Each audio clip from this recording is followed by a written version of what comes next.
They thought it was just a prop, an accessory, a practical shield against London rain. But palace insiders knew better. When Queen Elizabeth II opened a specific umbrella, aides snapped to attention. Entire engagements shifted. It wasn't just what she said, it was what she held. In those moments, protocol bent. And sometimes, it shattered. For most onlookers, an umbrella is just that, protection from the weather. But behind Buckingham's gates, in the hallways of Windsor, and beneath the gilded ceilings of Balmoral, it meant something else entirely.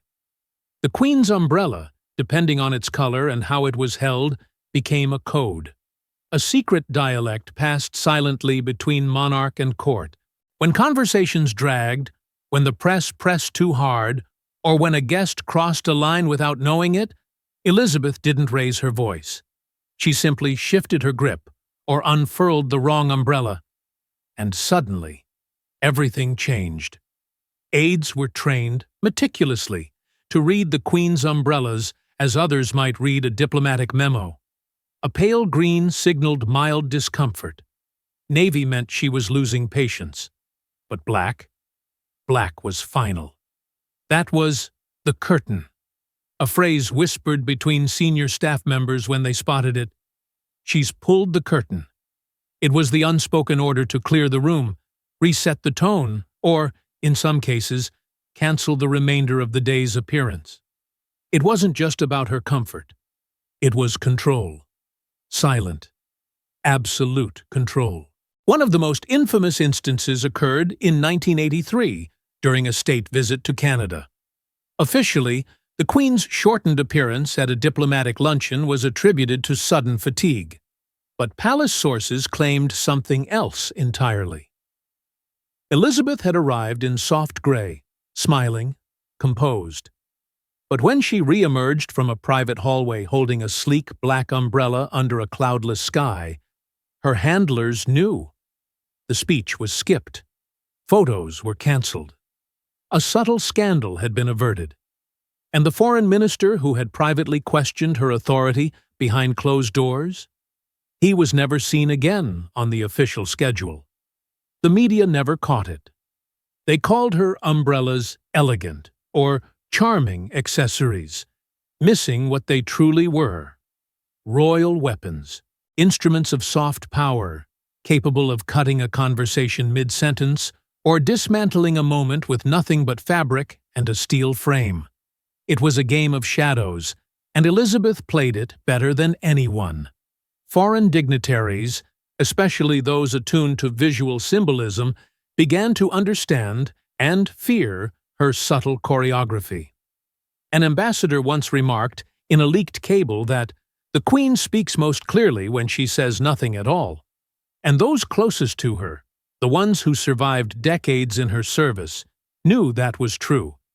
Because under the rain or in the sun, the Queen didn't always need words. Sometimes, all it took was the quiet unfurling of an umbrella, the shift of its shade, the way she held it, not as shelter, but as a signal, an iron command wrapped in silk. But while the Queen's umbrellas could silence a room, they could also speak volumes, especially when she needed to send a message no one could ignore. There was one umbrella no one else touched. It lived in a separate case, never loaned, never misplaced. Staff whispered that bad things happened when others used it.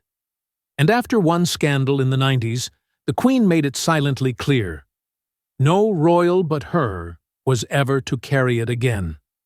It wasn't merely black. It was black on black. A matte canopy with a jet black lacquered handle. No crest, no trim, and no visible markings. In a world where royal accessories often whispered of luxury and tradition, this umbrella said nothing. That silence made it deafening. Even the most senior valets hesitated before retrieving it, and when they did, they wore gloves. It didn't appear often, but when it did, something always ended. They called it cursed, though never allowed. But it wasn't superstition that gave the black on black its shadow. It was consequence. In 1989, Princess Margaret, bold as ever, was photographed holding the forbidden umbrella during a quiet outing in Cornwall. It was dismissed by the press as an amusing fashion mix-up, but within the palace, that moment became a warning. Days later, Margaret collapsed. An emergency hospitalization. Unexplained weakness. Though never publicly linked, some staff whispered it wasn't coincidence. She never touched the umbrella again. And then came the incident that changed everything. In 1995, during a tense period following Charles and Diana's divorce fallout, a senior royal aide, one known for pushing back against protocol, was seen escorting the Queen in a downpour. He held the umbrella. That night, he was dismissed. Quietly, without ceremony. Another staff member met the same fate months later after insisting the umbrella be prepared for a formal engagement. He lasted 2 more days. From then on, the message was sealed. Only Elizabeth could carry it. It was no longer just a superstition. It became law, an unspoken rule carved deep into the routines of royal life. Even William, as a teenager, reportedly refused to be photographed near it. When asked about it during a university interview, he smiled but said nothing. The silence spoke louder than any explanation. Inside the palace, the staff called it the umbrella of dismissal. Because whenever it appeared, someone or something was about to vanish. A career, a reputation, a chapter of royal life. It wasn't loud or angry. It was final. A visual period at the end of an unspoken sentence. What gave it that power? Some believed it had been gifted to the Queen under grim circumstances. Others claimed it held a letter, sealed inside the hollow of its handle. Words from a figure no longer living. A burden only she carried. But no one knew for certain. And perhaps that was the point. The black umbrella wasn't about what was seen. It was about what was understood. It was the full stop to any royal moment that had gone on too long. But not every umbrella was a warning. Some held secrets, deep, glittering secrets stitched beneath their surface. It looked ordinary until light hit the handle. Then it glowed, cold and blue. Those who saw it up close say it wasn't plastic. It was sapphire. And palace whispers suggest this wasn't just any gem. It was one cut from a jewel once worn by Queen Mary herself. It appeared without warning, quietly, discreetly. No fanfare, no press briefing, no mention in royal wardrobe records. But those close enough to see it knew it was something extraordinary. The Queen's umbrella, simple in shape and understated in color, suddenly shimmered with something unmistakably regal. Embedded in its handle, resting like a hidden eye, was a stone, deep, blue, and old. Too vivid to be plastic. Too precise to be accidental. And far too familiar to be ignored. The rumor spread fast inside the walls of Buckingham Palace. A sapphire had been removed from the royal collection. The timing was suspicious. Just months before, archivists noted the unexplained absence of a brooch once favored by Queen Mary, an elaborate piece featuring 3 sapphires last seen during the 1950s. When pressed, the Royal Collection Trust issued a bland statement about inventory re-evaluations, but among staff, it was understood. Something had been repurposed, something sacred. No jeweler ever touched it. No restoration expert ever logged it. There were no appraisals, no inspections, no insurance files. The umbrella never left the Queen's private possession. Only 2 confirmed appearances have ever been documented. The first was at a private engagement in the early 2000s. Subdued, quiet, almost deliberately hidden. The second was unmistakable. At the gardens of Kensington Palace, during a closed ceremony for Diana's memorial, Elizabeth stepped into the light holding that same umbrella. and the sapphire gleamed like a tear. It wasn't a statement to the public. It was something else. A message. A gesture not of protocol, but of emotion. Whether it was a tribute to Diana, a reconciliation with grief, or a coded challenge to those who had misunderstood her silence, no one truly knows. But what's clear is that the Queen never used that umbrella when surrounded by others. Only when alone, no consort, no aides, no family, just her and the sapphire. Some believe it was her way of reclaiming something lost. Others think it was a weaponized heirloom, a subtle reminder that even jewels, like loyalty, can be reassigned. And maybe that's why the handle remained untouched. No cleaning, no repolishing, no restoration work permitted. It wasn't meant to shine perfectly. It was meant to hold meaning. The crown jewels were never just about wealth. They were about continuity, about bloodlines, about who was worthy to wear what and when. To remove a piece, embed it in something as ordinary as an umbrella, and use it without explanation? That wasn't just defiance. It was quiet sovereignty. It was the Queen reminding everyone that not all power wears a crown. But the umbrellas weren't just laced with jewels. They were sometimes soaked in history. Dark, personal history the Queen never spoke about, but always carried. At Balmoral, it rained endlessly, but the Queen never used an umbrella. Not once. Local staff believed it was a curse, a silent vow, a reminder of something that happened one summer no one in the royal family ever discussed again. The Scottish Highlands held a strange kind of silence. Not the ceremonial silence of Buckingham, nor the managed silence of Windsor, but a deeper stillness. Something older. At Balmoral, the clouds seemed to linger a little longer. The air felt heavier, and the past refused to leave. And in all her decades as sovereign, Elizabeth, Queen of the United Kingdom and defender of the faith, refused to lift an umbrella over her head on that estate. It wasn't out of habit. It was something more deliberate, something sacred. She wore headscarves, bright, floral, unassuming. Always the same fold, the same knot under her chin.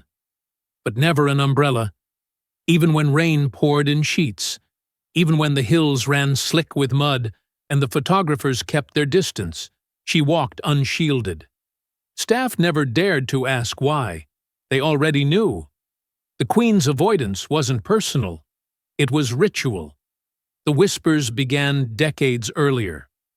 A few older housekeepers, now long gone, recalled a particular summer, one that changed the rhythm of the estate. Elizabeth had been young, not yet crowned, visiting as she did every year. There had been a storm, sudden and violent, that swept through the estate with unnatural speed. Trees uprooted, garden walls broken, but the real damage wasn't to the land. It was to her spirit. One gardener, whose diary was later donated anonymously to a Scottish museum, recorded a single entry dated July 14, 1946. "The storm that changed her," it read. Nothing more, no elaboration, just a line scratched with enough pressure to leave an imprint on the page beneath. For decades, it haunted the staff. Then, years later, came the moment that cemented the superstition. Prince Philip, caught off guard by a sudden downpour while walking the grounds, reportedly muttered something as an aide rushed forward with an umbrella. "Not here," he said, brushing it away. "Not the umbrella." He didn't explain. He didn't need to. Whatever happened that summer, it remained buried. But its echo lived on in ritual. Elizabeth, walking through wet grass with her head uncovered. Elizabeth, standing beneath leaden skies, rain dripping from her scarf, but never from a canopy. Some say it was penance. Others say it was memory. A private memorial to a grief the world never saw. a grief that belonged only to the land where it happened.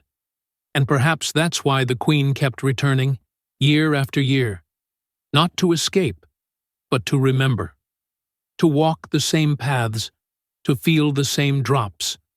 Balmoral wasn't just a retreat, it was a confessional. And the absence of an umbrella wasn't forgetfulness, it was a choice. A vow never to shield herself from what the rain might bring back. From haunted hills to crowded London streets, her umbrellas never stopped sending messages. And sometimes those messages were warnings. It wasn't the speech, the smile, or the handshake that shocked diplomats. It was the Queen's umbrella, a sharp red, opened without rain. Within hours, international press began whispering, had she just condemned an entire regime with a single gesture?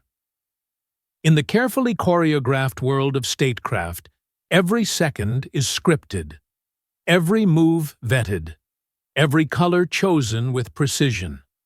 And yet, on a bright afternoon in 1999, Queen Elizabeth II stepped into a photo line beside a visiting Middle Eastern leader and did something no aide could explain.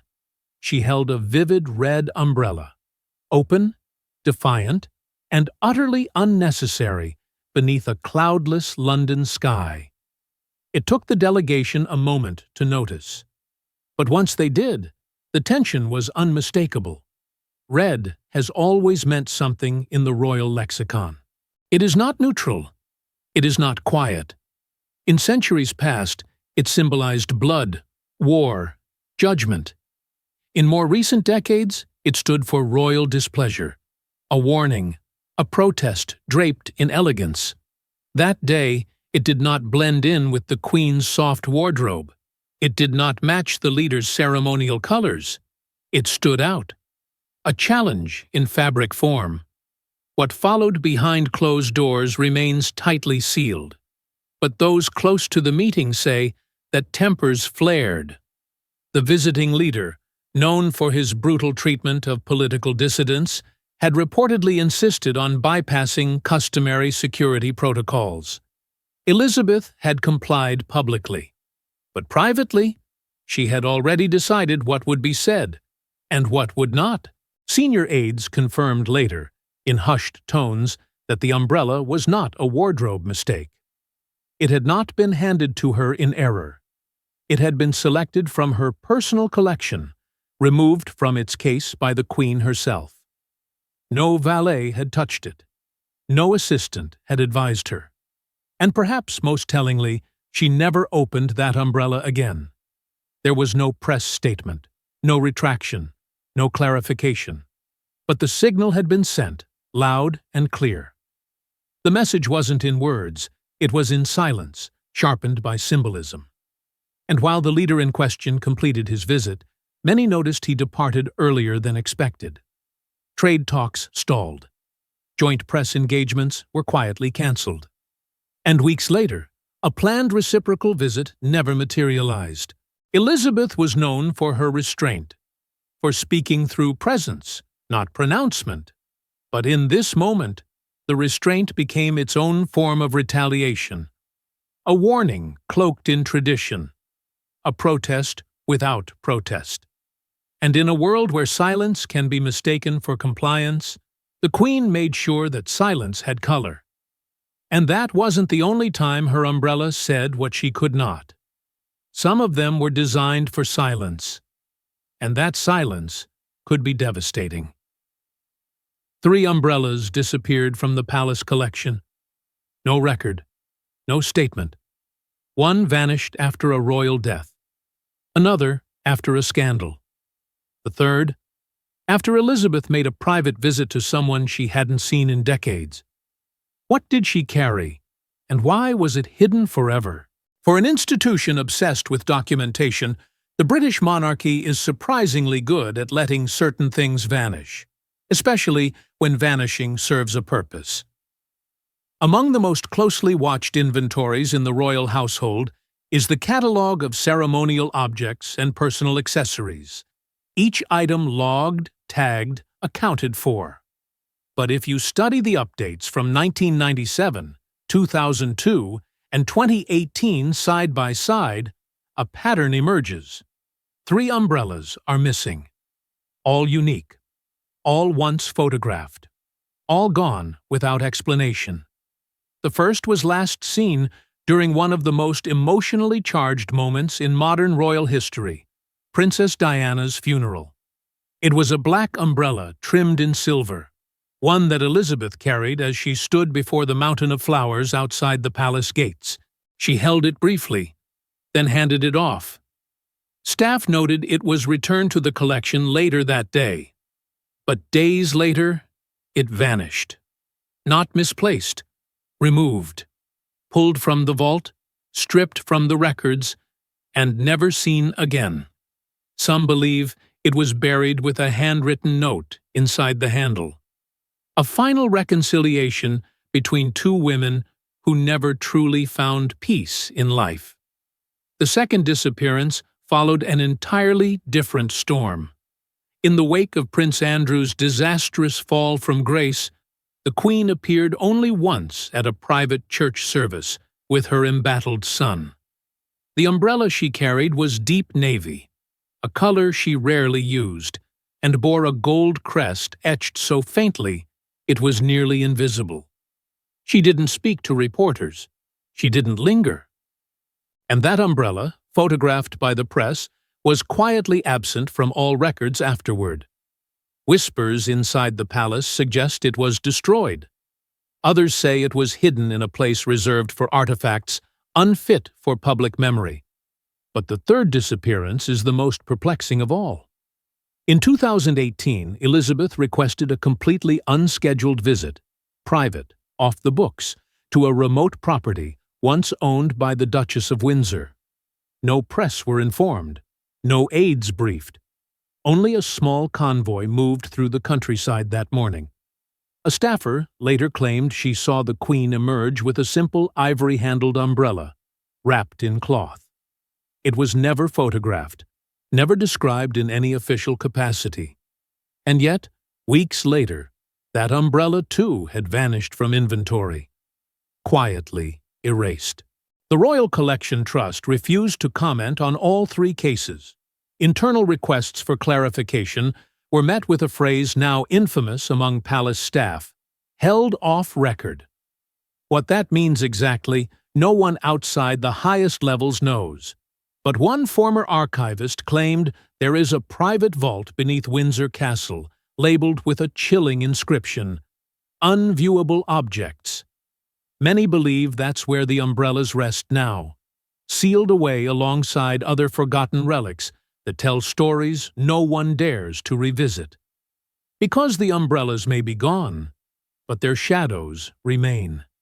Each disappearance echoes a turning point, a reckoning, a moment too fragile or too dangerous to leave in the open. And if you trace their absence carefully, they don't just mark what was lost, they mark what Elizabeth chose to leave behind. But not everything stayed locked. Some umbrellas returned, and when they did, they were changed. And so was the Queen. This umbrella didn't open. It locked, not just from the weather, but from hands. When aides discovered the mechanism, they were stunned. Why would a queen need to lock an umbrella from being used? And more importantly, who was she trying to stop? The revelation came not from a press leak, but from the quiet confession of a retired valet. He'd been sorting through archived accessories at Windsor, preparing a display that would never see the public eye, when he stumbled upon it. An umbrella unlike any other in the royal collection.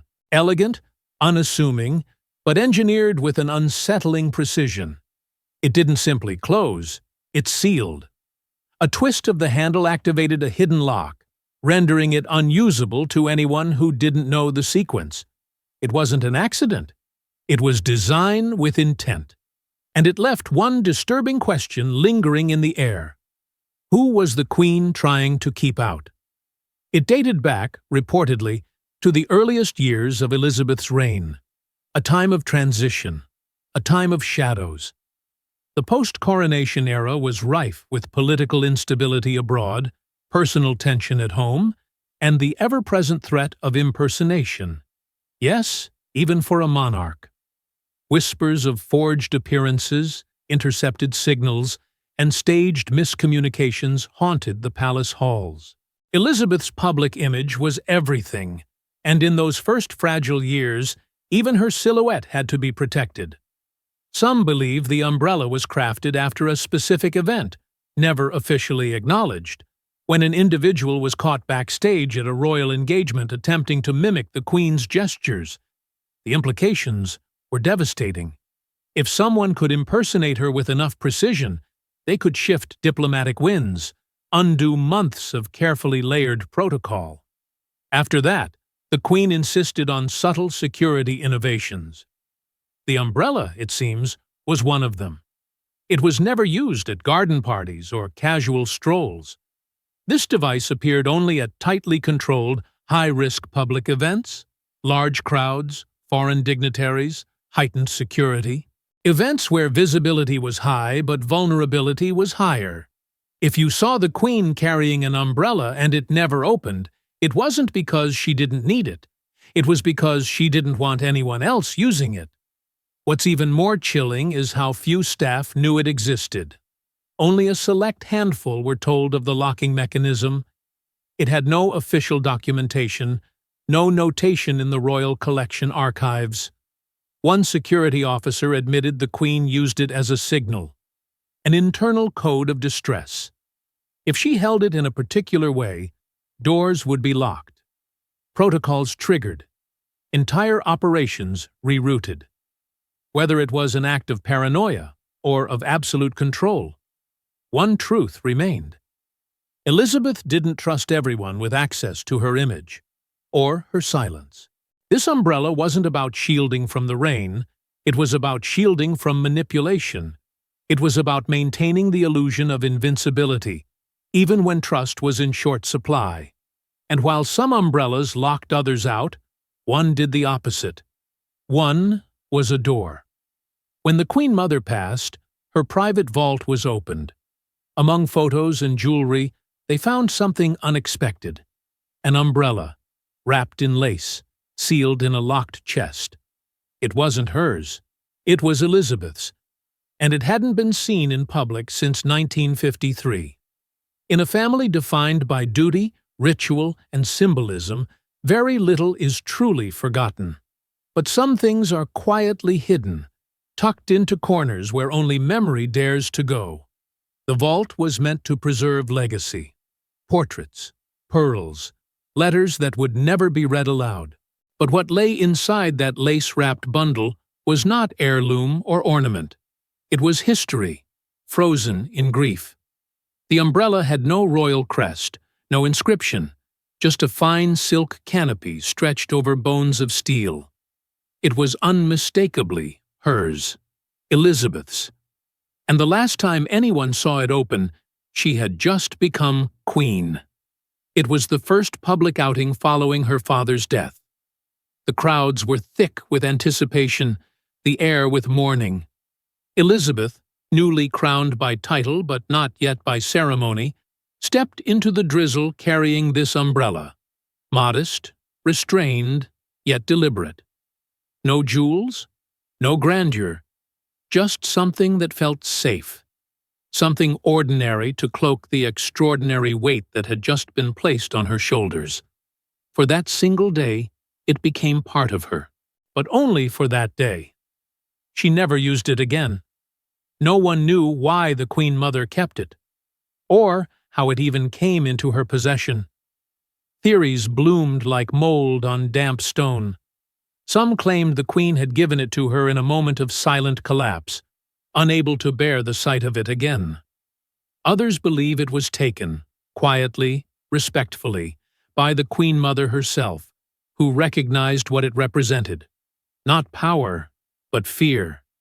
Not ascendancy, but sorrow. The umbrella was not a tool of monarchy. It was a relic of transformation. Of a daughter losing her father in front of the world and stepping into a role she could never rehearse for. The chest it was found in bore no lockbox inventory, no catalog entry, just a handwritten label, E.R. And when it was opened, something inside the Queen broke. An aide later said she wept, not with noise, not with drama, but with the kind of aching restraint that only royals truly master. They had seen her face wars, deaths, betrayals, but this moment, holding that umbrella again, was different. It wasn't pain from outside. It was from within. Some insist the handle held more than metal, that it was hollowed, made to contain something personal. A letter? A photograph? A final message from George VI slipped into the shaft before that fateful tour of Kenya where everything changed? No one could say for sure. And the Queen never confirmed. After its rediscovery, the umbrella was not returned to public view. It was not added to exhibitions or photographed for the press. It vanished again, this time believed to be placed in the Queen's own private archive. A memory not meant to be shared. An object not designed to protect from the rain, but to hold the weight of a farewell too heavy to speak. But perhaps the most shocking umbrella of all wasn't made for rain. It was made for goodbye. As she stepped out that final time, there was a quiet gasp from those watching. It wasn't the pearls, it wasn't the hat, it was the umbrella, clear, soft, untouched by time. A final signal, a final goodbye. And for those who knew its meaning, it broke them. The Platinum Jubilee was meant to be a celebration, a curtain call of legacy, longevity, and royal endurance. But even then, even amidst the music and the cheers, something about Queen Elizabeth's final public appearance felt like a farewell. The skies opened that day, not in chaos, but in mourning. A gentle rain fell as she emerged onto the palace balcony, and in her hand was an umbrella the world had seen only once before, at Prince Philip's funeral. It was a clear birdcage-style umbrella, transparent in every direction. The Queen's silhouette, unshielded and visible, stood against the storm. Not hidden, not veiled. It was as if, after a lifetime of coded gestures and silent signals, she chose at last to be seen. Entirely. This was no ordinary decision. The Queen owned hundreds of umbrellas, each selected with meticulous care. But this one had a weight beyond its structure. It was the only one that made her vulnerable, and yet she chose it. Those closest to her said it was intentional. That weeks earlier, Elizabeth had written a letter sealed in a small envelope marked with a chilling phrase, "For when the sky falls." The note was discovered in her private suite after her passing. What it contained remains a secret, perhaps buried with her. But it was addressed not to a person, but to the nation. And there was something else. A quiet directive, handwritten in her own script, found by a senior lady-in-waiting. The Queen had requested, without fanfare or announcement, that the umbrella be placed beside her coffin. Not the crown, not the orb, not even the ceremonial scepter. The umbrella, the clear one, the one that revealed everything, the one that said, in silence, that she was not above the people, but with them. She had used it once to say goodbye to the man who stood beside her for over 70 years, and now she used it again, to say goodbye to all of us. In life, she had reigned behind protocol, tradition, and shadows. But in death, she chose transparency. A final gesture of grace, a letting in. Her staff later confirmed that of all the things she could have asked to accompany her, jewels, heirlooms, letters, this umbrella was the only item she packed herself. No one else touched it. No one else chose it. She folded it, placed it gently in the same chest, used for coronation garments decades earlier, and said nothing. And yet, it spoke louder than any speech. 15 umbrellas. 15 Secrets.